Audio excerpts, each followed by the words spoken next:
समस्त देशवासियों को मैं रूपंदर राजपूत की तरफ से शाम की नमस्कार। और मैं आज आपको बता दूं कि आज एक ऐसे सच्चे देशभक्त और राष्ट्रभक्त, जिसे सही मायनों में धरती पुत्र, किसान पुत्र और कह सकते हैं कि राष्ट्र के लिए संपूर्ण जीवन समर्पण करने वाले ऐसे ऑल इंडिया किसान यूनियन के राष्ट्रीय अध्यक्ष श्री कैलाश लोधी से मैं आज वार्ता करते हुए आप लोगों के बीच में कुछ बातें पहुंचाऊंगा। तो सबसे पहले जी अध्यक्ष जी, जैसा कि हम सभी लोग देख पा रहे हैं कि आज आप यहाँ जो बैठे हैं वो कब से बैठे हैं, आपका मामला क्या है और किस मामले को लेकर के आप धरने पर बैठे हैं? मामला मुरली कृष्णा फैक्ट्री को लेकर के है। मुरली कृष्णा फैक्ट्री चकोरी फैक्ट्री है और उस चकोरी फैक्ट्री से जो रासायनिक तत्व निकलते हैं जी, उसके मालिक ने लगभग 3 से लेकर 7 बोरवेल जमीन के अंदर कर दिए हैं जी। उससे क्या हो रहा है, लगभग 10-10 किलोमीटर 15-20 किलोमीटर के अंतराल में पानी प्रदूषित हो चुका है, जहरीला हो चुका है जी जी। और ऐसे हालातों में अगर हम लोग मानव जीवन को नहीं बचा सकते हैं जी, मानव जीवन के लिए संघर्ष नहीं कर सकते हैं जी जी, तो मानव जीवन का महत्व क्या रह जाता है। इसलिए ऑल इंडिया किसान यूनियन ये पहली बार आंदोलन की शुरुआत 20 सितंबर को की जी, और 20 सितंबर को शासन प्रशासन से जी वार्निंग दी थी, कहा था कि आप मुरली कृष्णा फैक्ट्री को बंद कराएं जी, और ये बंद नहीं कराएंगे तो 1 हफ्ते के बाद हम विशाल और विराट आंदोलन करेंगे। इसलिए 28 सितंबर 2024 से एटा कलेक्ट्रेट पर धरना जारी है जी, और धरना ये तब तक जारी रहेगा जब तक मुरली कृष्णा फैक्ट्री बंद नहीं हो जाती। तो क्या इस बीच प्रशासनिक अधिकारियों ने आपको क्या आश्वासन दिया है? प्रशासनिक अधिकारियों ने आश्वासन तो कोई खास आश्वासन नहीं दिया है, लेकिन उन्होंने अपनी टीम भेजी क्षेत्र के अंदर जी जी, टीम भेजी। टीम से ये जांच करवाने का काम किया कि कई गांव में, कई ग्राम पंचायतों में जांच कराने के लिए उन्होंने टीम भेजी, और वहाँ का पानी दूषित पाया गया जी, पीने योग्य नहीं पाया गया, जहरीला पानी पाया गया, और उस पानी से कई वर्षों से जी कैंसर हुआ, और कैंसर में लगभग क्षेत्र के किसान 12 लोग की मौत हो चुकी है। अभी लगभग 6 लोग कैंसर से पीड़ित हैं, और वहाँ बीमारियां हैं, महामारी का रूप ले रही है, जैसे कि आपका अस्थमा है, टीबी है, और भी अनेक बीमारियां, खाज है, खुजली है, तमाम बीमारियां हो रही हैं। लोग बहुत पीड़ित हैं, और ऐसी पीड़ा की स्थिति में मैं संघर्ष ऑल इंडिया किसान यूनियन के माध्यम से कर रहा हूँ, और ये जब तक फैक्ट्री नहीं उखड़ेगी तब तक ये संघर्ष तो क्या आप इस धरने के साथ साथ भूख हड़ताल पर भी बैठेंगे, आवरण अनशन पर भी बैठेंगे? अगर आवश्यकता महसूस हुई जी तो भूख हड़ताल पर भी बैठा जा सकता है, क्योंकि भूख हड़ताल पर आवश्यकता तो मुझे लगता है कि नहीं होगी, क्योंकि ये पहले ही मसला हल हो जाना चाहिए, क्योंकि शासन प्रशासन भी जानता है कि मसला ये गंभीर है जी, और हम लोग भी बहुत कमजोर नहीं हैं, हम लोग बहुत मजबूत हैं, बहुत मजबूत हैं।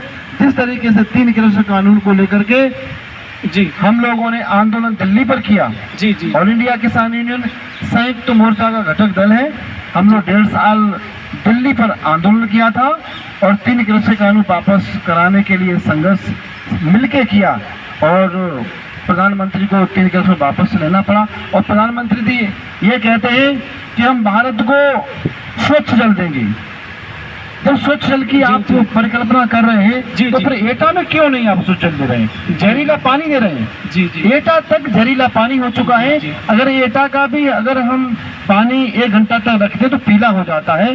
तो हालात बहुत गंभीर है। ऐसी हालातों में प्रधानमंत्री जी को भी, नरेंद्र मोदी जी को भी इस पर संज्ञान लेना चाहिए। ये मुद्दा सिर्फ एटा का नहीं है, ये राष्ट्रीय मुद्दा है, क्योंकि पानी तो पूरे देश का ही नहीं, पूरे विश्व का पानी पीने योग्य नहीं रहा है, और पानी पर लड़ाई लड़नी पड़ेगी तब पानी शुद्ध होगा। और पानी के साथ साथ माता पृथ्वी भी जी पॉल्यूटेड हो चुकी है जी और ऐसे हालातों में पर्यावरण भी प्रदूषित हो चुका है और आगे बढ़े तो प्रकृति भी प्रदूषित हो चुकी है। ऐसे हालातों में मानव जीवन तो खतरे में है। मानव जीवन तब सुरक्षित रहेगा कि दुनिया की 4 चीजें हम बचा लेंगे।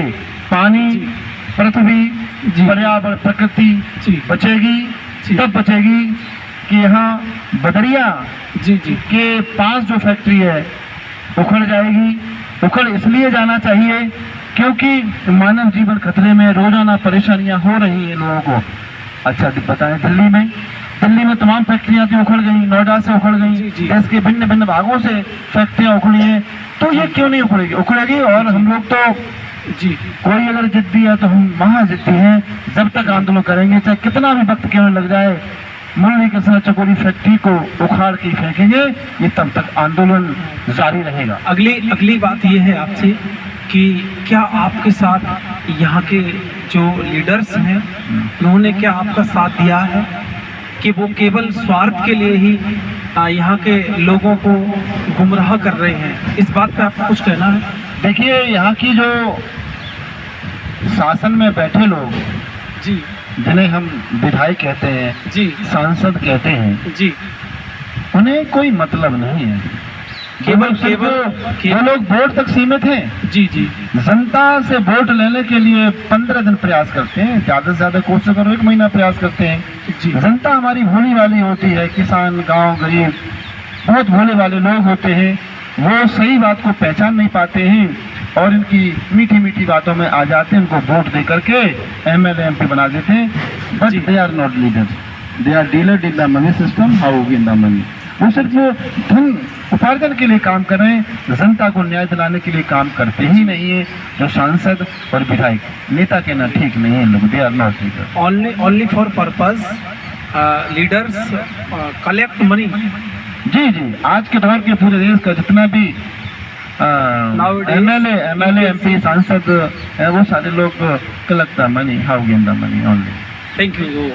आज आपको राष्ट्रीय अध्यक्ष, एक धरती पुत्र और सच्चे किसान, सच्चे देशभक्त से मैंने आपको परिचय कराते हुए और उनका एक जो है यहाँ पर मामला है, वो मामला ये है कि मुरली कृष्णा चकोरी जो एटा से कासगंज मार्ग पर है, तो वहाँ पर भैया जी के आह्वान पर प्रशासनिक अधिकारी वहाँ गए और वहाँ पर जब जल का चेकअप कराया तो वहाँ पर कई किलोमीटर में जो जल दूषित निकला, जिसके कारण जानवर और मानव पर बुरा प्रभाव पड़ा है।